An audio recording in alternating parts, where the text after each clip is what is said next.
Good day, beautiful people.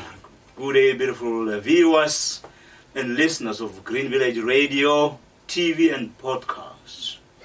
Today is a beautiful day in South Africa, coming to you live from the Green Village Radio studios, Moshidi Music, and Boom Worldwide. I've got a special guest today. By the way, my name is Joseph Moshidi, aka DJ Boogieman International, aka Moshidi Munyanya. How are you there all over the world? South Africa and the whole continent of Africa. USA, how are you there, over there in Europe, UK, Asia, Malaysia, my people there, how are you doing? New York City, Connecticut, Virginia Beach, London, Wales, Germany, Würzburg, how are you? I'm here today and I've got a special guest with me. We're going to have just going to chill, man, and have a good time. It's not a normal interview. I'm just going to have a chat with my brother. And today my guest is a very, very, very special one, a very special guest, one of the most underrated, but less talked about, a musician, a promoter, a man that contributed a lot in the music industry here in South Africa. A lot of superstars that came from this soil, came from his hands. But we'll hear more from him. He will introduce himself, who he is, and where does he come from, where is he today, and how does the future look for him. My brother, welcome. Thank you very much. Yeah. Yes. Please tell the viewers at home, all over the world, who you are, and just tell us more, man, about yourself. Good day, listeners and viewers of Green Village Radio, TV and podcasts, everywhere, wherever you are in the whole world. This is Travolta Mr. Vibe, the one and only Minister of Vibe and Love Affair. I'm the man in person. And we are going to have more from this side. By the way, I'm from Limpopo, as you know. You know, they now say Limpopo is a country. Yeah. It's no longer one of the provinces. It's currently the melting pot of South African entertainment. Exactly. That's Limpopo for you. That's where we come from. I grew up there. I was born there. I grew up there, and I started everything there back in those days. By the way, I started this industry way back in early 80s, so I've been there. So I can definitely say I've been in the industry for some plus minus 40 years now. It's been a long. Oh, but you look 35. Around. All right. So did you start this? Being a musician or being involved in the industry. When did you start? Did you start back in Limpopo, or you had to come to Gauteng, to Johannesburg, like everybody did?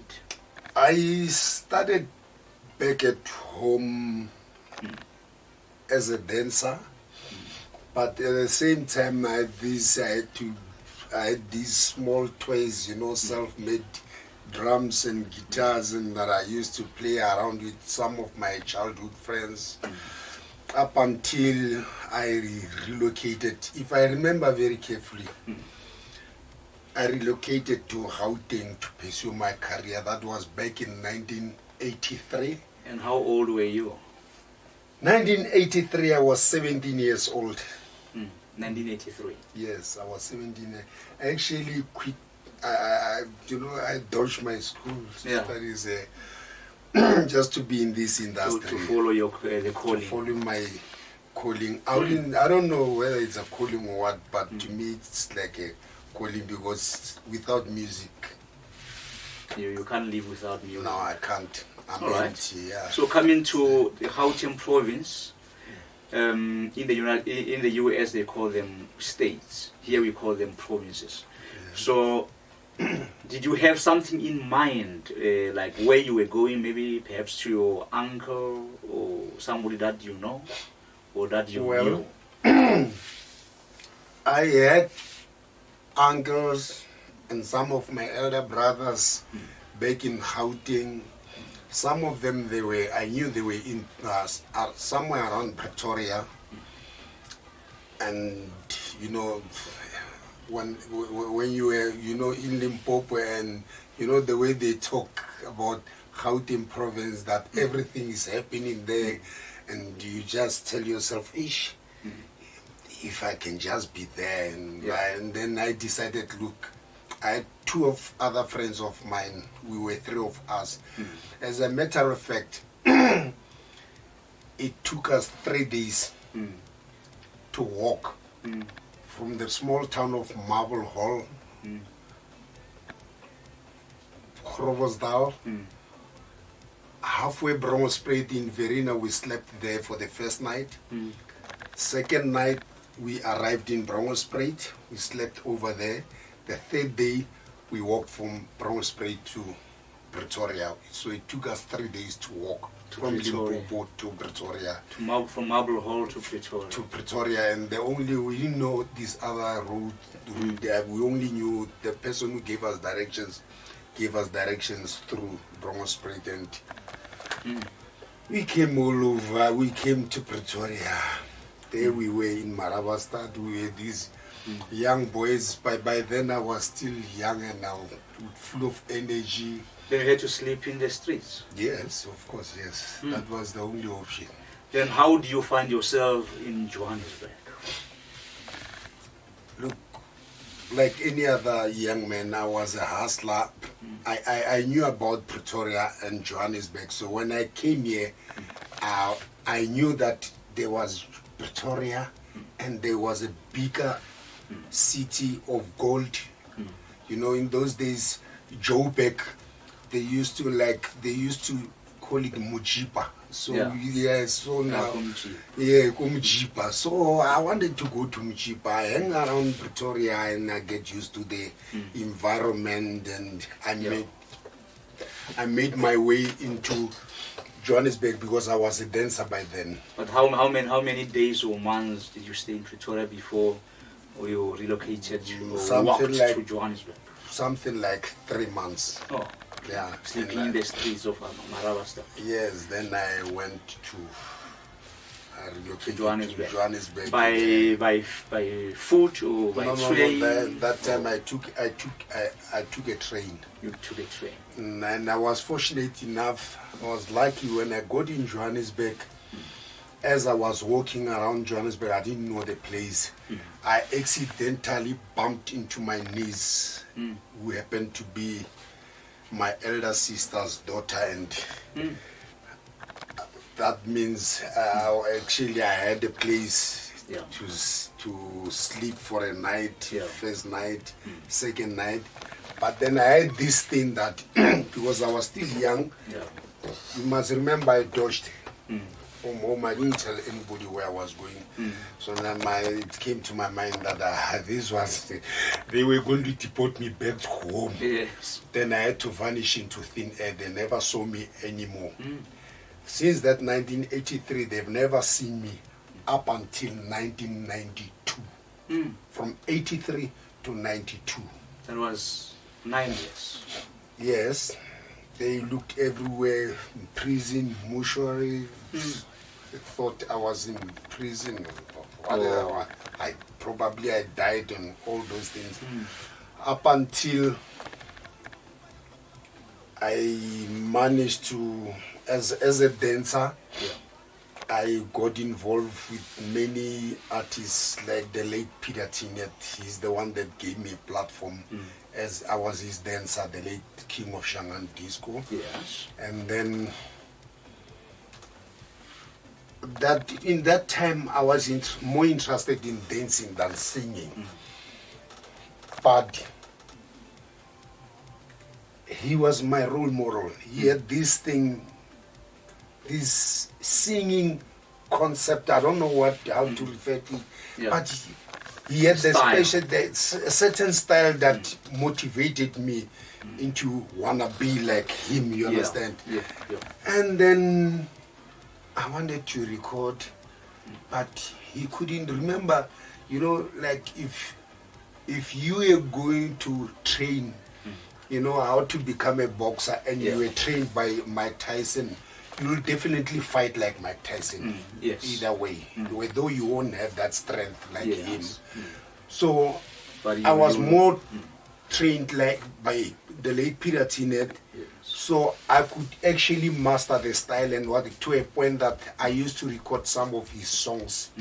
Most of the people didn't know the difference, couldn't tell the difference between my voice and the late Peter Tinet's voice.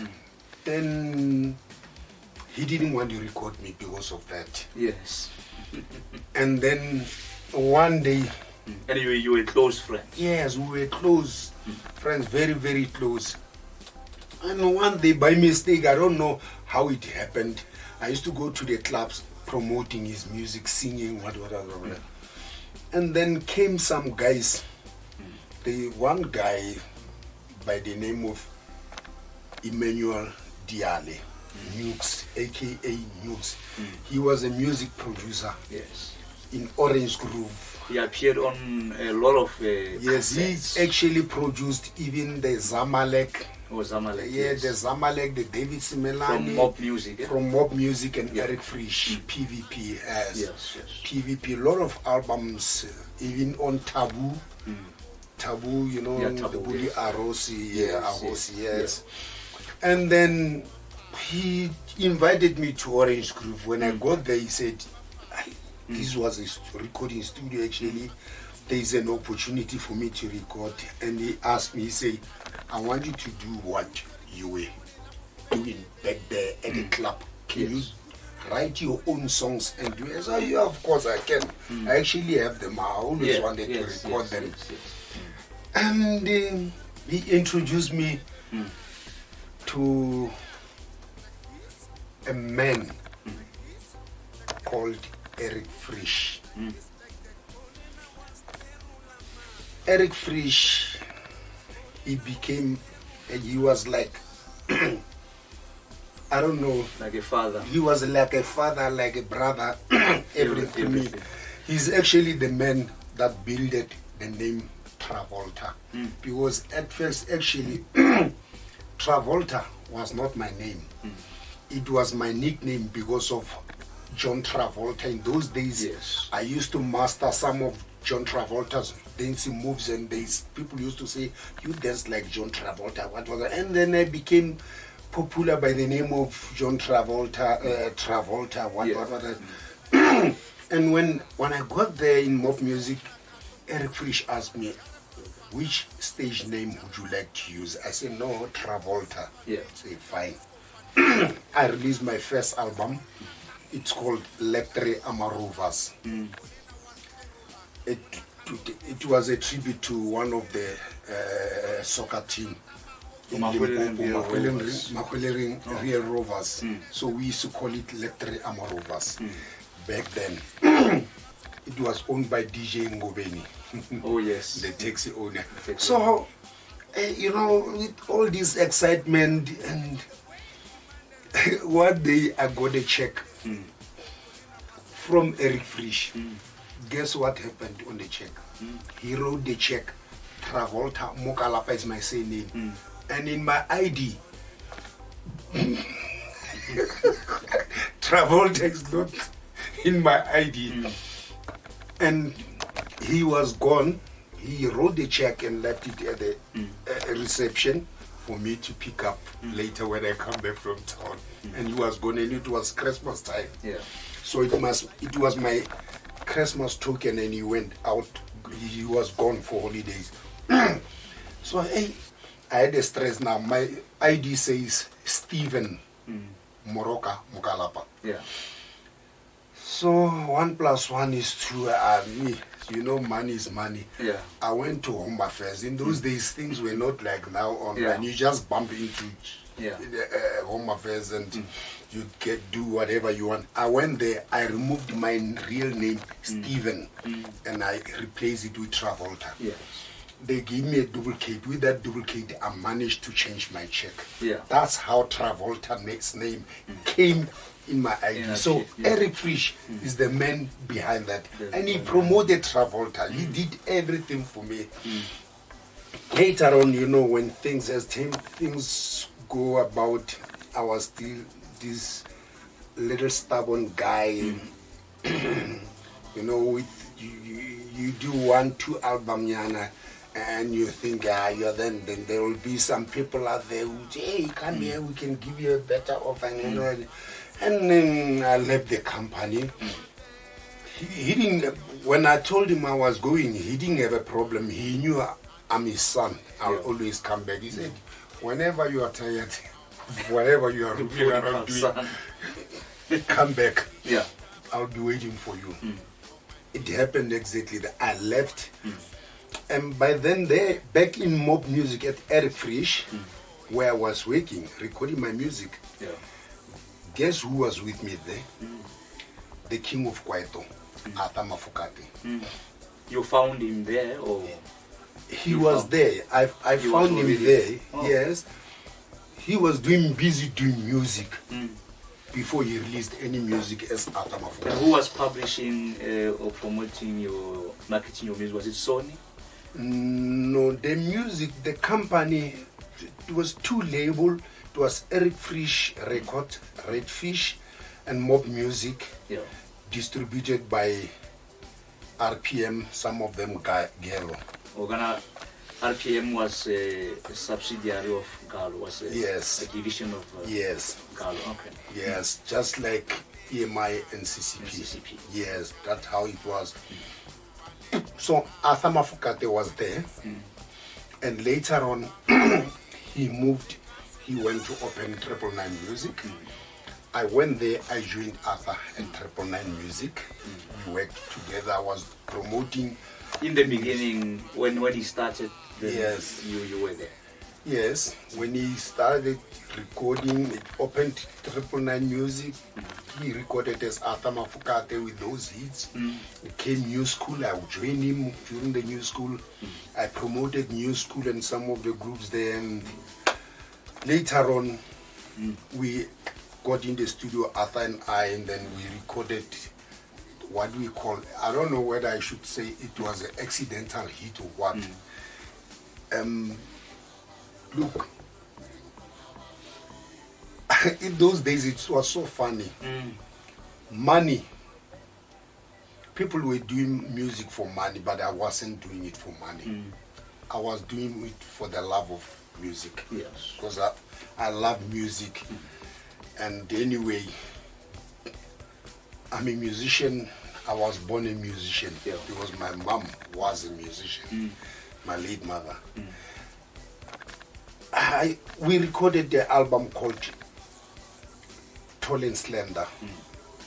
Sorry, sister, on the custom with Arthur and Travolta Dance.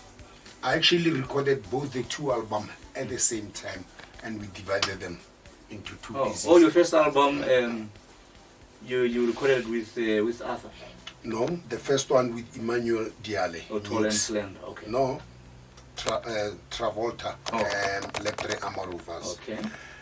And the Tall and Slender and Travolta Dance, the 2 different albums. I recorded them with Arthur Mafokate and Tronics. Okay. Madibi. Madibi. Yes, Tronics Walefasi. Yes. And then they were released in 2 different companies.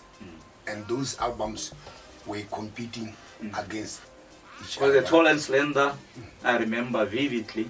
Yes.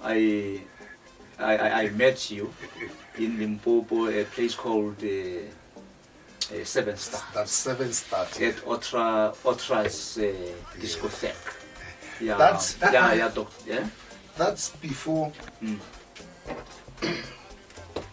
and that's many years ago. That's before Tall and Slender. Oh. That time I had an album called African Paradigms with the title track Ayapamba Maguye Stofeni, if you remember very well. And I was with Denshi Vai, aka Mahoshi. I think there was a spokesage as well. Spokesage, I found him there when I got there. And remember, that was my territory. It was a Sibogubo Busa Ragule now. FM, yes, yes. I remember vividly. Then you came with your own sound and beefed up the sound system. And fresh from the accident. Yeah. I was involved in the accident that very same day. On your way to the festival. I was going to pick up Denshi Vai, and I don't know what happened, but when I had my front tire busted, I was doing 200 kilometers per hour. You were on the N1 from Johannesburg to Pretoria. From Midrand to Four Ways, where we were in Pulso, our offices was there. I was going to pick up the rest of the members there. Then I called the breakdown, they pick up the car. I got there, I took another, the backyard, took my dancers, everyone.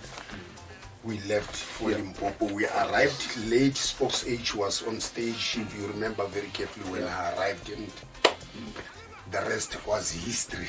And I was dancing on that particular day, and I won some prizes. Yeah, and you were still young. I was still very young. I used a bicycle to go from your home. Yes, because everybody there. From Hamasem. And I was impressed. I was so surprised, you know.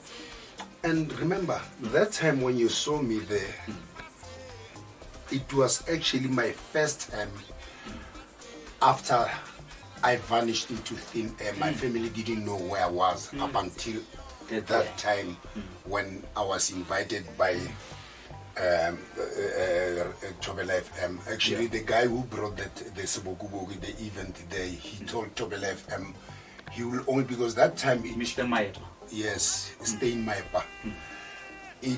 You had to pay for that event to come to your place. But he made the agreement with Tobela FM that I will bring the event to my place if you can get me the guy called Travolta. He's from around here. He's one of our artists, and we have never seen him live here. Yes. And it was my first time. Even my mother was going to see me for the first time. After 10 to 11 to 12 years. Yes. It was the first time my mom going to see me.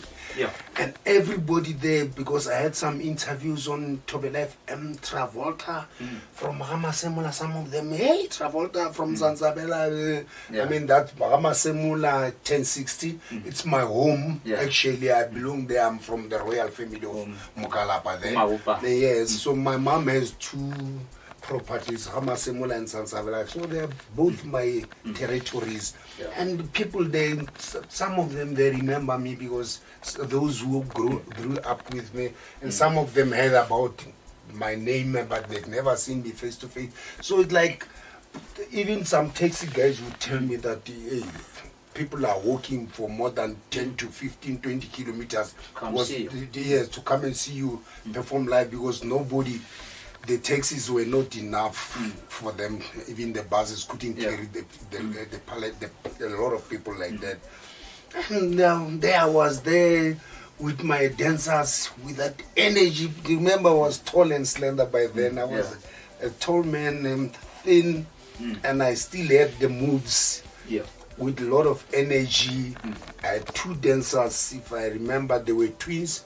One fainted because of the heat. Remember, yes. The second one followed as well and fainted. And the way we were, it was fun. We were enjoying ourselves, man. Up until things went, everything has a way of, changing lifestyles and all these things. I actually, I had enemies that I've never builded. I had some gunshots. I was shot with guns, and I decided in Joburg. And I decided, not in Joburg, in Pretoria actually. So I decided I buried Travolta. The guy called it Travolta. I buried that guy away, but then it was too late because everybody knew me as Travolta. Then they didn't know my real name as Stephen Omoroka. So you buried Travolta. Yes, I buried the character. Let's pause right there.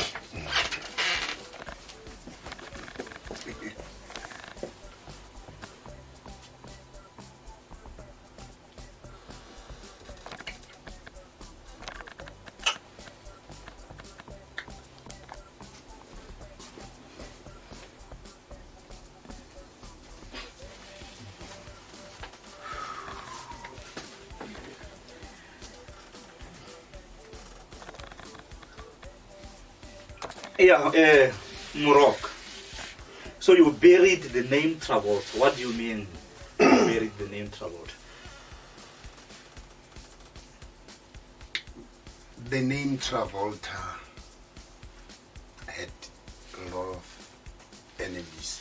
I didn't have enemies. You must remember, I created the name Travolta as a dancer. Yeah. By the way, in those days when I created the name Travolta, Yeah. that's when I was in Joburg in Johannesburg as a dancer. Yeah. I created the name as a dancer. I was dancing around the clubs, going competitions and all those things, alongside Eric Nkobani, aka Penny Penny. Oh, Papa P. Papa Penny was a dancer before he became A musician. a musician. A lot of people don't know that Penny Penny can actually dance like nobody's business. You know, he's very good in dancing. And the dress code that many people see now, they don't know where the dress code come from, but I was there. I witnessed that in early 80s. Yeah. The way he dresses, that's how he used to dress in those days. In As a Johannesburg. dancer, yes, and we were very, very good. Penny Penny, David Slepe, but not the serial killer one. Yeah. The photographer one. Remember, there was two David Yes. Slepe. There was, Yes. is this our friend from Limpopo's Horses? He's a dancer, he's a photographer, and there was another one that used to be referred to as a serial killer. Yeah. So I created the name Travolta, and then the name Travolta became popular, and it created enemies. So this enmity, so it came from, was it due to jealousy Yes. for your successes? Yes. Mm. I don't even want to talk about that. Okay. It's history. Yeah. I It's in buried the that. past, yeah. Yes, I buried that past. But later on, because I tried, to like, let me go like any other guy out there and work, but working for someone else was not my thing. So I went back to the industry to record music. That's when now I never wanted to. If you go back like Tall and Slender, actually starting with African Paradigms, Yeah. Tall and Slender, those Travolta Dance, those albums do not have my face on it. I didn't want my face Yeah. on those albums. I mean, after that, I recorded that African Paradigms. I recorded Tall and Slender, Travolta Dance, Small O. I recorded the album called Small O with my younger sister. So they were on vinyls and cassettes. Yes. Okay. And I recorded another one called Brother and Sister. That was me and my younger sister, Jane Lee. Oh, okay. Yes, she's my younger sister. I recorded so many albums. Some of them I can't remember them, but some of the albums that I remember I recorded some albums, the likes of some albums with Joe Shirimani that were produced by Joe Shirimani. Basin Kemele is one of the albums. Travolta Matuelifala albums. I've got about 4 or 5 albums that I recorded with Joe Shirimani. Yeah. And then I went on, I did Moroka Sings Gospel. I tried to do gospel. To be a Muruti. Muruti, and Muruti was not my thing, as I was growing up. By then, there is something I didn't tell you, I was like in and out of prison because I was a naughty boy. As a youngster. Yes, then I became a member. Behind bars, I was a member of gangsters back in prison. Yeah. Obviously, I was a number 5, I was a big 5. Yeah. I graduated from that small big 5 up until MP. That's why, even till today, some people still call me Matuelifala. Matuelifala, people just know Matuelifala. Matuelifala, it's like the Walla Walla, it's a gate crusher. So, I'm a big 5. Did you know that person with that language, lingo language? Yeah. So Let's hear that. Let's hear that. Some of them were like, this is a Tsotsital, what. Some of them said it's like Africans, and in most of my albums, the language was there. Even now, I still have some of the songs with that language. Most of my songs had the intro of Travolta that say, hey, Tabana Bamushwe, these are Muna signature fan of Travolta. I guess a type of Pakana Kanta double Z and a 5. Exclude Muna Fifth and doing the Hadakte Hatalfan Matuba. Then I was, lifting my flag up, the Hitler flag and all that. They call it B double Z and a 5. Yeah. I actually even went to a point of going back to my father. I think it was 1995. I did an album called Mob Township Jive featuring BWZ and a 5 Travolta. The whole album was the lyrics was in big 5 years. Metopise OC, Skidrecht, Ons Vaderland. The songs they even Africans people, the white people who could understand, they understood me very well what I was saying, because the language big 5 is same as Africans. Very close to Africans, just twisted, like this broken English of Nigerian broken English, even this American broken English. You must remember the American English is actually a broken English, because the pure English is from, England. Anyway, as you can hear the name England and English, it's one and the same. But the American the one, English land. Yes. Okay.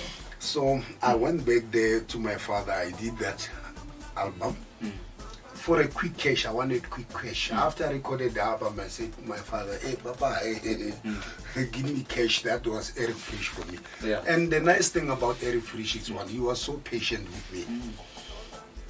Up until today, whenever I wanted something, he gave me. Yeah. He never made mistake. And he knew that if Travolta wants something, he should get it. I always got what I want from him. So that's why no matter how far I can run, I'll always come around as a prodigal son and go back to my father when I run out of things. So eventually, he's back in the country in South Africa. He left South Africa a couple of years ago, sometimes ago. Okay. So that we can say is the present and the future with Eric Frisch. But let's go a little bit backward. Normally I used to see you with Chomi, with in that red 999 music combi, the microbass. And whenever I saw 999 crew, I saw you. Yes. So should I say that was the peak of your career, or what should I say? Actually, it's, look, I was a musician. I was almost everything. I was a musician, and Chomi was like, you know, she was my baby girl. She came at 999 Music when she was 9 years old. Yeah. And actually, amongst everybody there, including the King of Kwaito, Yeah. I was the oldest, and I could take care of them. So. And I see they call you Ramani. Yes, I thought always call refers you as Ramani. Yes, we call each other that way. So I was driving. I was their driver. I The road promoted manager. road manager. I used to I meet was a you. DJ as well. I used to bump into you, go Samro. Yes, Judah DJ, Street. We were yes. still at Judah Street. Yes. Yeah. She used to DJ for them and all those things. Yeah, hey, I've been around, man, for sometimes. A lot of things happened. And I never wanted to, but recently, Eric Frisch came back. Yes. And how he found me, it was a bit strange. He came back from the US, Yes. from overseas. Yes, and he came back to South Africa. Recently. Yes, he launched one of the successful recording stable called Music City SA. Yes. All right. Yes, that is currently becoming the talk of town. And I don't know what happened. One day I woke up, I was in Northwest, and there I go on TikTok. My old music, people are talking about me. I went on Facebook as well. Yes.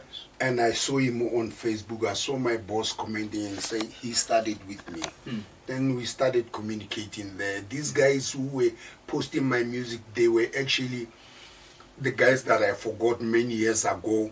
They used to be music collectors. They are in possession of every single cassette, vinyl that I've ever recorded. They've got them.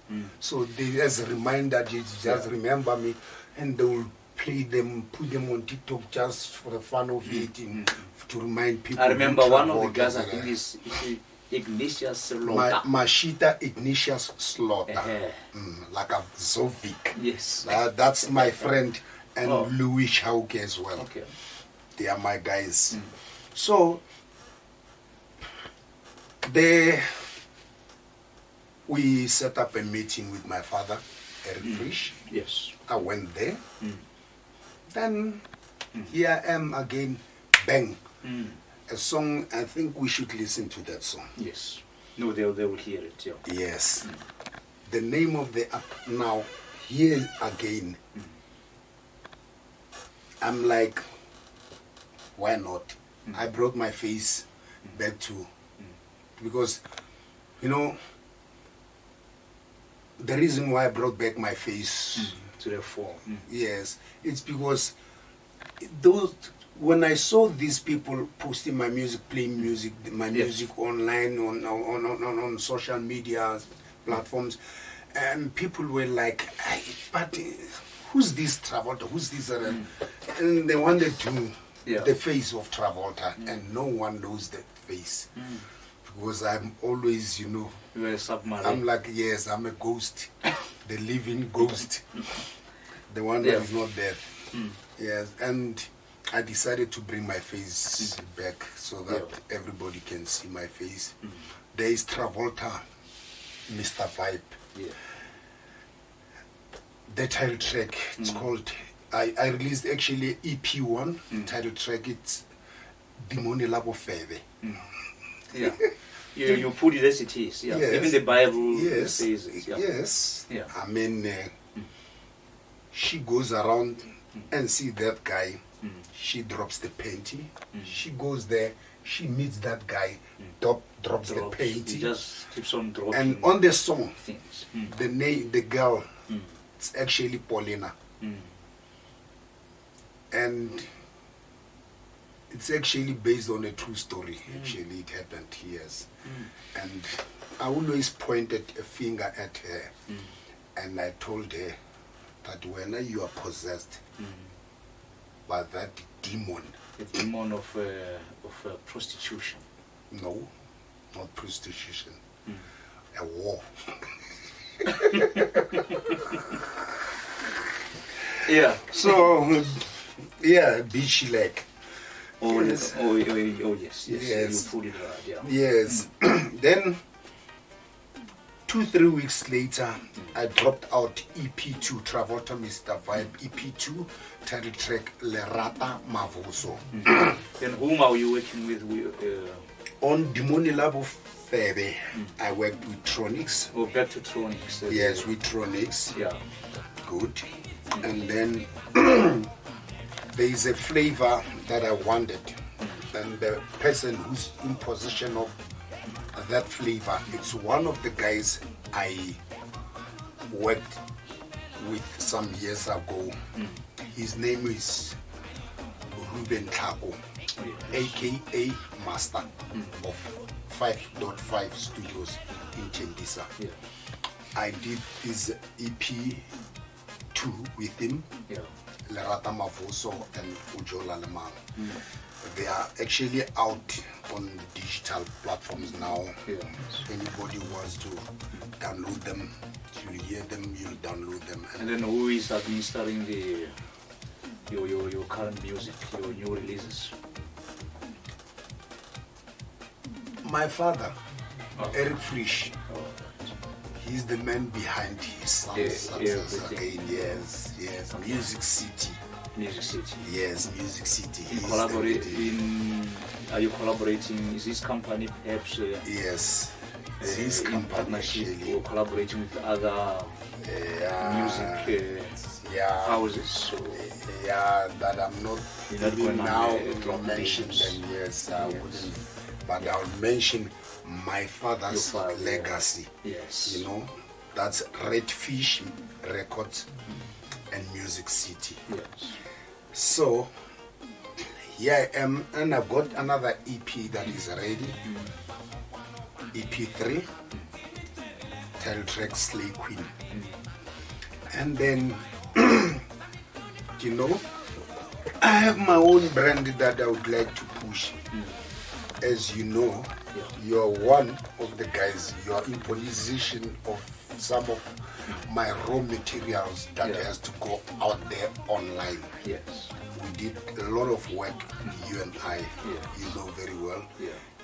That was before this radio station was born. Yes. We did the music, we buried them, we just kept them there. The datas are there, we are just going to, I'm sure after this interview we're going to finalize. Yeah, we're some gonna go of them. to Studio 2 and Go to Studio start 2, we're working. going to start working and do some touch-ups on some of the product that we left behind. Yeah. And also I have an audio book that I'm going to release that I was very much busy. I was busy writing it. Yeah. So I'll be recording the audio book. Actually, I'm considering recording it right here in this very same studio. I feel, This is my home. I feel privileged to hear that. Yeah. This is my home. Yeah. I've always come here. I miss this environment, so Yeah. I'm going to do it here. The audio book, it's obviously Travolta Mokalapa. The title of the audio book, it's called The Forbidden Truth. There are a lot of questions that I've been asking around. I never got the answers, and I went all out, you know, to look for the answers. Yeah. And I found that actually those who has the answers, they are afraid to tell the truth. Yeah. That's why the title of that audio book is called The Forbidden Truth. So I'm the one who's going to tell the truth. I'm going to tell the world that truth. You're going to answer your own questions. Yes, I'm going to answer my own questions because I'm not afraid to tell the truth. Yeah. And I'm not scared of anybody.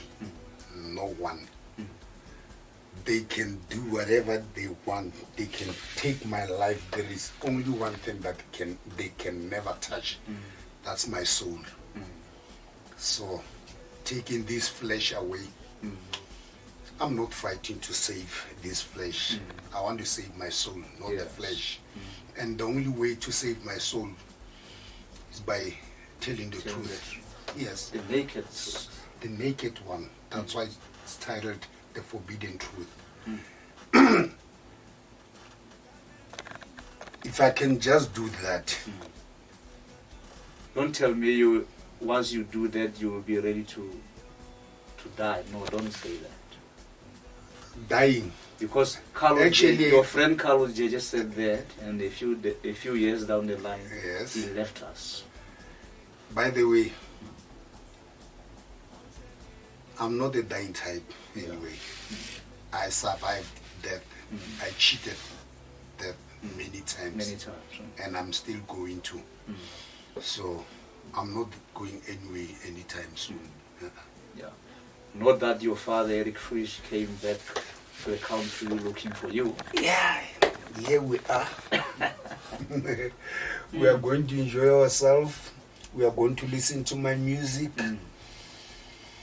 Dimon Labo Feve, Mavuso. We are going to capture, the old moment of Travolta where he started. Yeah. You listen to the tracks. They are coming. Let's just listen to Leptre Amaruvas. Let's listen to 1, 2, 3. Let's listen to Tolen Slender, Travolta Dance. We still have those music. Some of them, we'll bring them back to online. In those days there was no online. It was vinyl and a cassette. So, and I think and those things were before the CD. Yeah? After concluding all these projects, we need to take perhaps a trip to overseas. Why not? Yeah. London and US. Yeah. I think so. Yes. My friends in the US and Europe, please tell me. Please send the invitations, send those bookings. We are ready to come. Yes. And I'm ready to bring this man. I was there in the US last year. Had a full month touring the US, a musical tour, dishing out the African flavor. And this is another project that I can bring over. Send those bookings, send those invitations. We are ready to rock and roll. Yes. And it's so funny. Somebody asked me a question, and I said, I'll answer you when I'm ready to give you the answer. He said, Travolta, Mr. Vibe. Why additional, the slogan, the Minister of Vibe and Love Affair? I said to him, look, we have different kinds of ministers. We have Minister of Home Affairs, Minister of Energy, Minister of Health and all. I'm the Minister of Life, Love and Love Affair. So I'm the Minister of Vibe and Love Affair. So he said to me I should advise him. I said, about what? He said, it has to do with that part as a Minister of Love Affair. I said, how do I help you? How may I help you? He says, no, I have this girlfriend of mine. She's cheating on me after being with her for more than 5 years, and she has never done that before. And all of a sudden, and I ask him, are you married to her? He says no. I say, well, brother, let me ask you a funny question. Can you test drive a car for 5 years, and after 5 years you buy that car? He says no. I say, why? He said, no, I'll go for the new one. And so I'm sure you answered on that one. And for your last information, actually the word cheating it's not good for a boyfriend and girlfriend. Yeah. The word cheating is for the married couples. For the rest of those who are not married yet, they actually, that your girlfriend of 5 years, she's not cheating. She's actually looking for Mr. Right. So those people are looking for Mr. and Mrs. Right. So if you wanted to stop what you think is cheating, make her Mrs. Right, then you'll graduate, after the, the Mfundis, the pastor pronounce you husband and wife, then you can start using the name, the word cheating. Before that, then you are forbidden from using the word cheating. Ladies and gentlemen, four corners of our African continent, the land of our forefathers and our foremothers. Thank you for watching. Thank you for listening. Neighboring countries out there, thank you for listening. Thank you for viewing. We appreciate it a lot. Bring those bookings. I'm going to prepare myself. I'm going for what they call a rehearsal, and I'll be going to a gym. I'll actually drink. I don't know what to drink to become a slender again, but I think tall and slender again. To become tall and slender, because it's not two things that I'm going to do. It's only one thing, just to get thin, because I'm still tall, Yeah. Thank you, all right. Boogieman. Yeah. Thank you very much. Thank you very much, my brother, for coming. Thank you very much. And sharing your life with us. And you have never done this before. I've never done and it. As a Green Village Radio TV and podcast, we feel very, very special and privileged to have you in the house. My name is Joseph Moshidi, aka DJ Boogieman International, aka Moshidi Munyanya.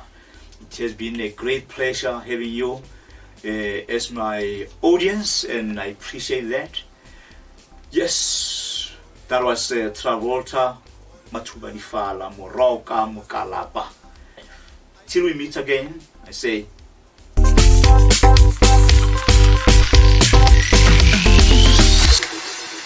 Hypolina.